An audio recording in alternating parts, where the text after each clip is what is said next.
Puji Tuhan. Selamat malam, saudara-saudara. Puji Tuhan. Ya, saya menikmati uh, persekutuan saudara-saudara sebelumnya dan saya mencoba untuk membantu membuat berita ini ada satu alur dan ada satu implementasinya. Setelah firman diberitakan, saudara-saudari tidak hanya cukup mengerti, tetapi pulang perlu ada satu penerapan yang konkret, khususnya dalam kehidupan sehari-hari. Nah, berita ini judulnya Kristus sebagai tabib dan mempelai laki-laki. Dasar Alkitabnya Matius pasal 9 ayat 10 sampai 15. Dan di berita ini saya cenderung membagi tiga bagian. Bagian pertama itu adalah terbelakang pembukaannya, yaitu bagaimana tradisi agama berlawanan dengan realitas batinnya. Nah, kemudian nanti baru yang kedua, Kristus sebagai tabib, lalu yang ketiga, Kristus sebagai mempelai laki-laki. Walaupun bagian pertama ini hanyalah latar belakang, tapi itulah yang memaknai mengapa Tuhan mewahyukan dirinya sebagai tabib dan sebagai mempelai laki-laki. Kita tahu bahwa minggu lalu dan minggu ini kita melihat di dalam kitab Matius mewahyukan bahwa Kristus berlawanan dengan agama dan bahwa hal-hal mengenai Kristus ada di luar agama. Ada 4 contoh di sini yang disampaikan. Pertama adalah Kristus lahir. Harusnya dia adalah lahirnya di Yerusalem. Tetapi dia tidak memilih Yerusalem, melainkan di Bethlehem. Nah, Yerusalem itu mewakili pernak-pernik agama di sana. Seluruh agama Yahudi terpusat di Yerusalem. Tetapi Yesus lahirnya tidak di sana. Yesus lahir justru di Bethlehem. Ini yang pertama. Yang kedua, Tuhan lahir, dia ditemukan oleh orang-orang Majus dari timur. Orang-orang yang bukan Yahudi, bahkan cenderung penyembah berhala. Seharusnya yang menemukan Kristus adalah orang yang mengerti kitab suci, bahwa juru selamat lahir di Bethlehem, yang mana mereka tahu dari kitab Mika pasal 5 ayat 1. Tetapi justru mereka tidak bergerak. Yang bergerak sehingga Tuhan memberi bintang yang hidup, itu adalah orang-orang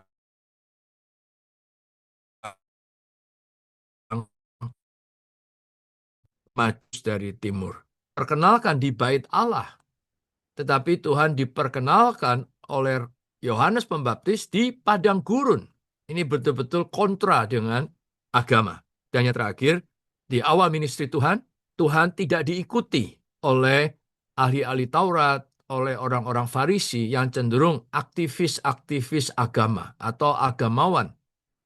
Malahan yang mengikuti Tuhan adalah para nelayan yang lebih banyak, yang mana mereka berasal dari orang-orang Galilea. Dari 4 contoh ini membuktikan bahwa Kristus berlawanan dengan agama. Bahkan di Matius pasal 9, Tuhan dicela oleh orang-orang agama. Ya, di ayat 10-11 ketika Tuhan makan bersama dengan pemungut cukai dan orang-orang berdosa lainnya, lalu orang-orang Farisi mencela, mengapa Tuhan makan bersama mereka? Lalu di ayat 14-15 kita melihat adalah murid-murid Yohanes. Nah, ini adalah agama yang baru. Mereka juga mencela, termasuk di sana di dalamnya juga ada orang Farisi. Mengapa murid-murid Tuhan tidak berpuasa. Padahal murid-murid Yohanes termasuk orang Farisi berpuasa. Nah, di sini kita melihat apakah agama itu. Agama adalah orang-orang yang eh, menciptakan sebuah sistem di mana ada suatu tradisi atau suatu ritual yang kemudian mereka dipenuhi dengan teori, dipenuhi dengan doktrin, sehingga mereka bisa menghakimi orang lain yang tidak sesuai dengan teori dan doktrin mereka. Nah, saudara-saudara, ini boleh Tuhan terangi kita, karena bisa saja kita yang hari ini di dalam gereja, di dalam pemulihan Tuhan, juga bisa jatuh di dalam tanda kutip agama. Seperti apa? Seperti gereja di Philadelphia yang kemudian jatuh menjadi gereja di Laodikia yang penuh dengan teori, penuh dengan opini, penuh dengan doktrin, yang merasa sudah kaya, yang merasa sudah hebat, tetapi di pandangan Tuhan mereka adalah orang yang suam-suam kuku, tidak panas, tidak dingin. Mereka adalah orang yang miskin, orang yang buta, bahkan telanjang. Sehingga Tuhan tidak lagi di dalam, melainkan di luar pintu yang mengetok pintu mereka.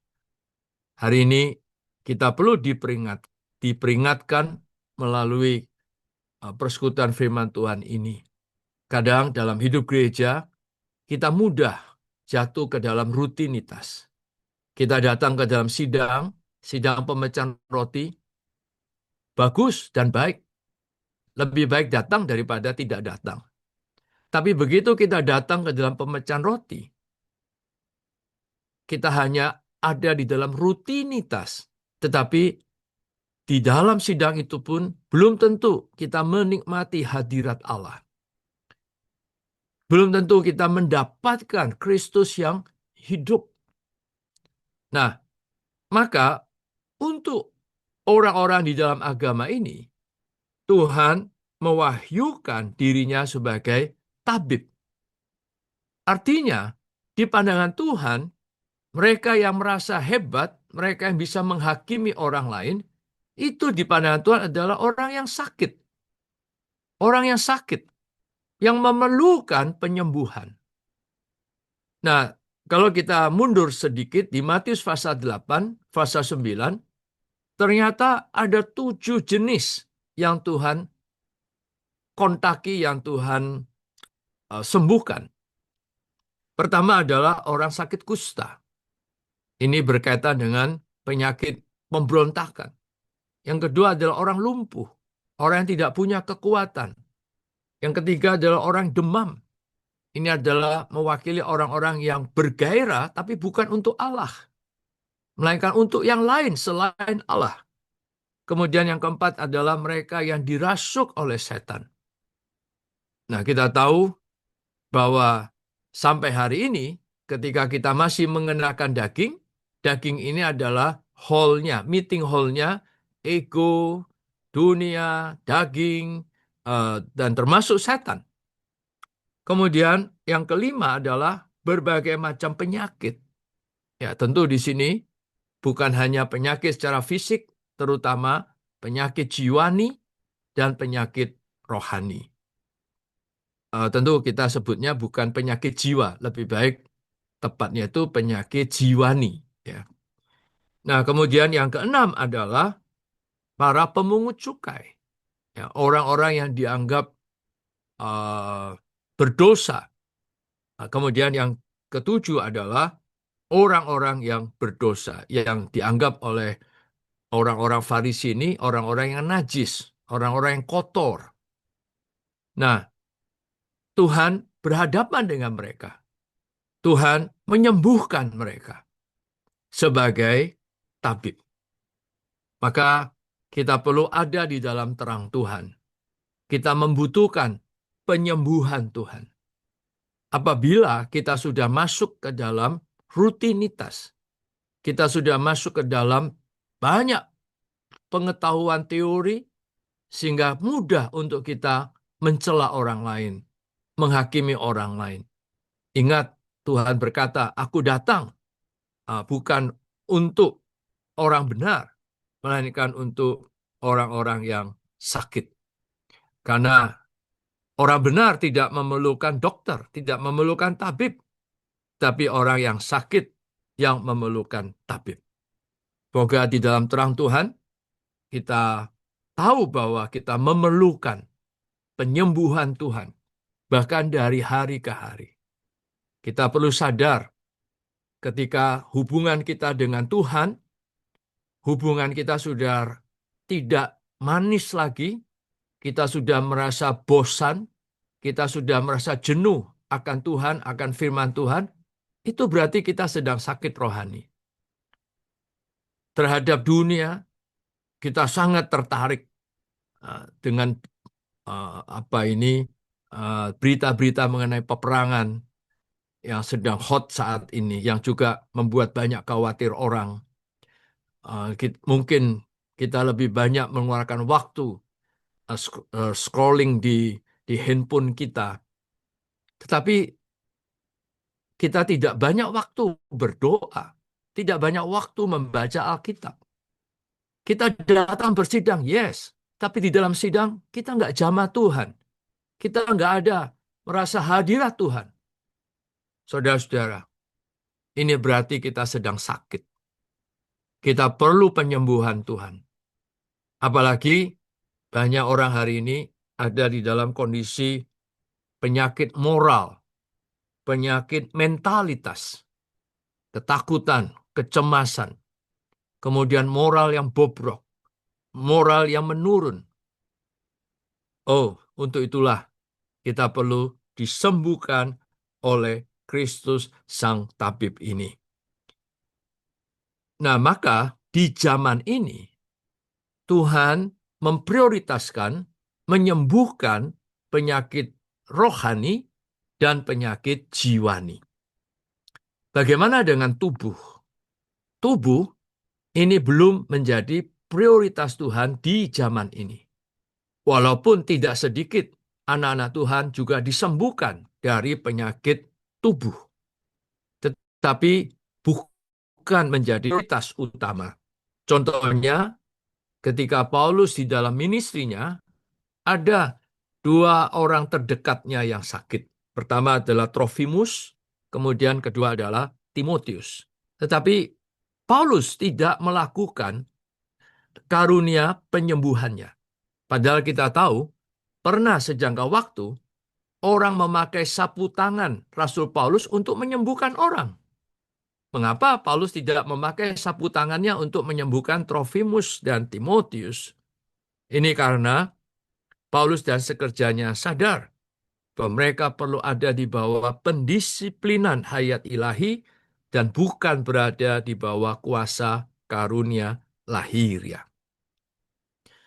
Ini menunjukkan bahwa mereka lebih perlu di dalam kondisi sakit bagaimana bersandar Tuhan dan mendapatkan Tuhan sendiri sehingga ada proses pertumbuhan hayat, proses Kristus makin bertambah.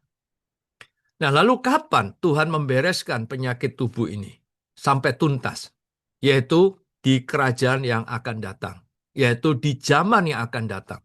Bukan di zaman ini, tetapi di zaman yang akan datang, ketika Kristus datang yang kedua kali, dengan kerajaannya, Dia telah menyediakan tubuh yang mulia. Dan itu sesuai dengan janjinya bahwa tubuh kita akan ditebus dengan tubuh yang semulia dengan tubuhnya. Sehingga pada hari itu tidak ada lagi sakit penyakit yang ada di dalam tubuh kita. Nah, saudara-saudari, kita perlu bawa mereka untuk mengenal perkara ini. Sehingga tidak mencurigai Tuhan. Mengapa sudah berdoa sekian lama, kok Tuhan tidak dengerin? Kok tidak sembuh-sembuh? Apa Tuhan itu masih ada enggak? Dan sebagainya. Nah, karena itu kita perlu dengan kebenaran ini mendidik kaum saleh. Nah, lalu bagaimana secara cepat kita menerima penyembuhan Tuhan? Yang pertama, kita harus bertobat dan mengakui, Tuhan, aku memang orang berdosa. Ampuni aku. Kita harus mengalami Tuhan sebagai pengampun kita. Karena sebetulnya sumber dari segala penyakit adalah dosa. Kita perlu disembuhkan oleh Tuhan melalui pengampunannya. Dan itu lebih dulu perlu pengakuan kita. Tuhan, aku bertobat. Aku mengaku dosa-dosaku. Ampunilah aku, Tuhan. Nah, yang kedua, kita perlu datang kepada firman-Nya. Karena di Matius pasal 8 ayat 8, kita melihat contoh seorang perwira yang mana anak buahnya sakit, tetapi perwira ini berkata kepada Tuhan, asal engkau berkata, maka dia pasti sembuh. Dan puji Tuhan, iman seperti ini Tuhan apresiasi. Nah, sehingga disitulah ada suatu pengalaman firman Tuhan yang penuh dengan otoritas.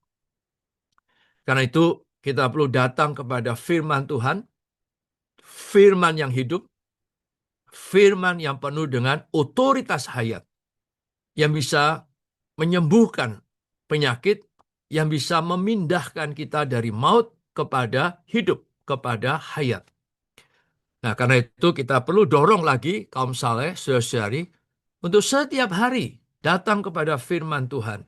Dan ketika datang kepada firman Tuhan, bukan untuk menambah pengetahuan teori doktrin yang mati, tetapi harus mendapatkan firman yang hidup, firman yang instan, firman yang berbicara, yaitu rema, firman yang sesuai dengan kebutuhan kita saat ini. Nah, maka tidak bisa tidak harus mendoa bacakannya. Kita harus merenungkannya. Dan kemudian menerapkan firman itu di atas diri kita. Dan sekali lagi kita juga harus mempercayai firman itu. Mengimani firman itu. Jadi bukan sekedar tahu akan firman, tetapi perlu makan firman itu dan mengimani firman itu. Baru kemudian terjadi kesembuhan dari hayat ilahi yang mengangkat kita dari kondisi maut kepada kebangkitan. Yang mengangkat kita dari kondisi dalam kegelapan kepada terang. Nah, inilah yang menjadi rahasia vitalitas kita ketika kita mengikuti Tuhan. Kita harus membenci kondisi kita yang di hadapan Tuhan yang suam-suam kuku. Tidak panas, tidak dingin, bahkan tidak berbuah. Ini adalah sakit rohani yang perlu disembuhkan oleh Tuhan. Nah, tetapi setelah penyembuhan belum selesai. Banyak anak-anak Tuhan hari ini mengalami penyembuhan, setelah itu dada kepada Tuhan. Tuhan, terima kasih Tuhan. Sudah selesai urusanku. Sudah selesai, kau telah membantu aku. Bye-bye Tuhan. Nah, di dalam Injil Matius pasal 9 ini menarik. Setelah Tuhan mewahyukan dirinya sebagai tabib, Tuhan mewahyukan kepada orang-orang agama yang mencela dia. Mengapa murid-murid Tuhan itu tidak berpuasa? Tuhan mewahyukan dirinya sebagai sang mempelai laki-laki. Memang murid-muridnya waktu itu disebut para pendamping, pengiring mempelai. Tapi itu adalah transisi. Karena setelah itu, gerejanya adalah mempelai perempuan bagi Kristus. Dan kalau mempelai laki-laki ada di antara mereka, bahkan sebetulnya Tuhan menambahkan lagi anggur yang baru dan kain yang baru. Maka untuk apa mereka berpuasa? Ini menunjukkan bahwa setelah kita disembuhkan, kita dibawa kepada kenikmatan atas Kristus secara personal. Secara personal. Sebagai kekasih kita. Hubungan sepasang kekasih itu adalah hubungan yang sangat-sangat personal dan sangat intim, sangat pribadi.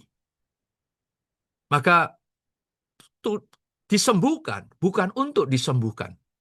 Disembuhkan itu hanya sebuah proses, sebuah prosedur.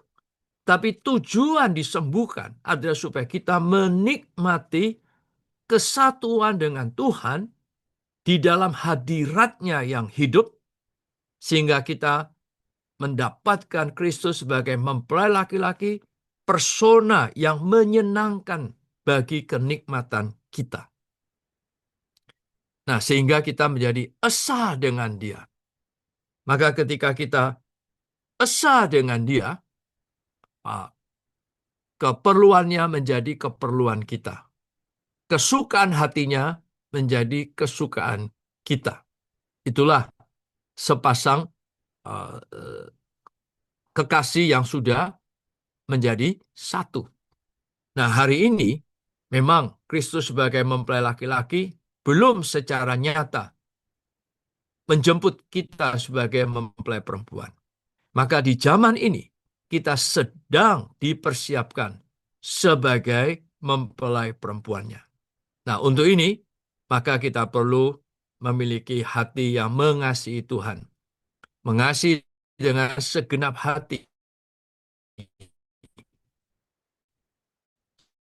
segenap kekuatan kita,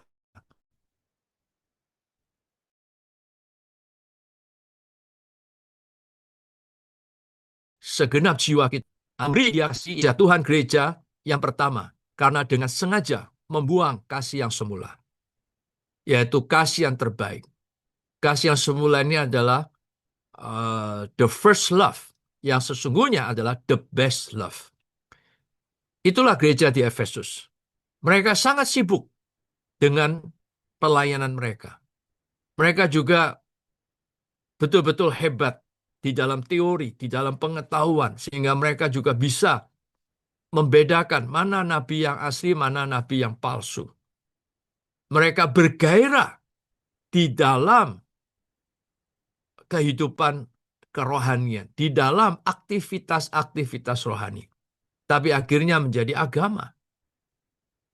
Mereka membuang dengan sengaja kasih yang semula itu. Nah, di sini Tuhan ingatkan kita. Setelah Tuhan sembuhkan kita, kita dibawa ke dalam persekutuan yang intim, yang manis dengan Tuhan. Secara pribadi, termasuk secara korporat, sebagai mempelai perempuannya. Yang menikmati penyertaannya yang manis. Yang menikmati personanya yang menyenangkan itu. Maka kita perlu mengasihi Dia. Mengasihi adalah menikmati. Di dalam Alkitab, iman dan kasih selalu paralel. Iman adalah menerima Dia, tetapi kasih adalah menikmati Dia. Maka kita perlu mempersembahkan diri lagi, mengasihi Tuhan kita. Dan kemudian, sebagai mempelai perempuannya, kita perlu juga taat kepada Dia sebagai mempelai laki-laki. Dan terutama memperhidupkan keadilbenaran yang subjektif sebagai pakaian yang kedua bagi kita, yaitu lenan halus, karena dasar Alkitabnya yang dipakai di minggu ini adalah Wahyu pasal 19 ayat 7 sampai 9. Di mana di tiga ayat ini mewahyukan bahwa mempelai laki-laki kita adalah anak domba, sang penebus yang menjadi mempelai laki-laki kita. Tapi setelah itu, kita harus mempersiapkan pakaian kedua, lenan halus, yaitu perbuatan-perbuatan kebenaran kita. Apakah itu? Yaitu Kristus secara subjektif diperhidupkan menjadi pakaian kedua untuk mempersiapkan kita berbagian di dalam perjamuan kawin anak domba.